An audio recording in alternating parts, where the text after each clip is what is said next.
Extending hope and opportunity in our country requires an immigration system worthy of America, with laws that are fair and borders that are secure. When laws and borders are routinely violated, this harms the interests of our country. To secure our border, we're doubling the size of the Border Patrol and funding new infrastructure and technology.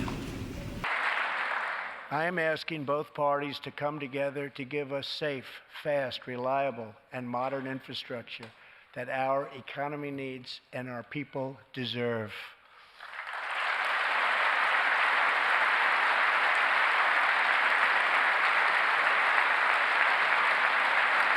Another Republican president, Dwight D. Eisenhower, initiated the last truly great national infrastructure program, the building of the interstate highway system. The time has come for a new program of national rebuilding.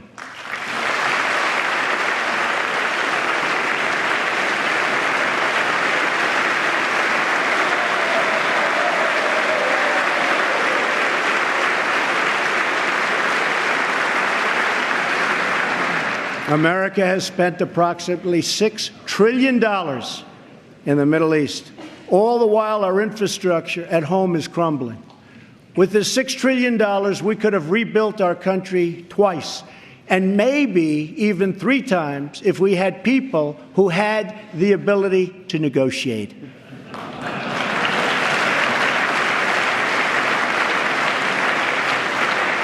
To launch our national rebuilding, I will be asking Congress to approve legislation that produces a $1 trillion investment in infrastructure of the United States, financed through both public and private capital, creating millions of new jobs. Tonight, I'm calling on Congress to produce a bill that generates at least $1.5 trillion for the new infrastructure investment that our country so desperately needs. Every federal dollar should be leveraged by partnering with state and local governments and, where appropriate, tapping into private sector investment to permanently fix the infrastructure deficit, and we can do it. Moreover, we can take the money we save from this transition to tax reform to create jobs, rebuilding our roads, upgrading our ports, unclogging our commutes. Because in today's global economy, first-class jobs gravitate to first-class infrastructure. We'll need Congress to protect more than 3 million jobs by finishing transportation and waterways bills this summer. That can happen. But I'll act on my own to slash bureaucracy and streamline the permitting process for key projects so we can get more construction workers on the job as fast as possible.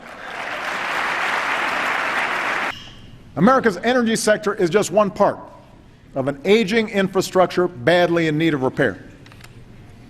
Ask any CEO where they'd rather locate and hire: a country with deteriorating roads and bridges, or one with high-speed rail and internet, high-tech schools, self-healing power grids. The CEO of Siemens America, a company that brought hundreds of new jobs to North Carolina, said that if we upgrade our infrastructure, they'll bring even more jobs. And that's the attitude of a lot of companies all around the world. And I know you want these job-creating projects in your district. I've seen all those ribbon cuttings. 21st century businesses need 21st century infrastructure: modern ports and stronger bridges, faster trains, and the fastest internet. Democrats and Republicans used to agree on this. So let's set our sights higher than a single oil pipeline. Let's pass a bipartisan infrastructure plan that could create more than 30 times as many jobs per year and make this country stronger for decades to come.